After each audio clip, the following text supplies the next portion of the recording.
દર્ભાવતી Sarita overbridge પર આંતરે દિવસે ટ્રાફિકની સમસ્યા. દર્ભાવતી સરિતા ઓવરબ્રિજ પર આંતરા દિવસે ટ્રાફિક સમસ્યાનો સામનો રાહદારીઓ કરી રહ્યા છે.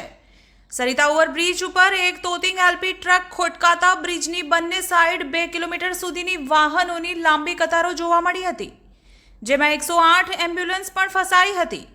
જોકે 1 કલાક બાદ પોલીસ આવી પહોંચતા ટ્રાફિક નિયંત્રણ કરવામાં આવ્યો. ડભોઈ સરિતા સોસાયટી નજીક 3 થી 4 વર્ષથી 4 ટ્રેક ઓવરબ્રિજની કામગીરી મંથર ગતિએ ચાલી રહી છે, જેને કારણે આંતરે દિવસે ટ્રાફિક જામની સમસ્યા ઉદ્ભવે છે. એક સાઈડ ઓવરબ્રિજ તૈયાર થતાં બંને સાઈડના વાહન વ્યવહાર એક જ બ્રિજ ઉપર ચાલુ કરી દેવાયો છે.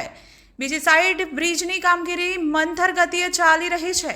તેવામાં જો બ્રિજ ઉપર કોઈ વાહન ખોટકાય અથવા અકસ્માત સર્જાય તો લાંબો ટ્રાફિક જામ સર્જાય છે, જેને કારણે સ્ટેચ્યુ ઓફ યુનિટી, કરનાળી અને હાલ ચાલી રહેલ ઉત્તરવાહિની નર્મદા પરિક્રમામાં શ્રદ્ધાળુઓને ભારે હાલાકીનો સામનો કરવો પડી રહ્યો છે.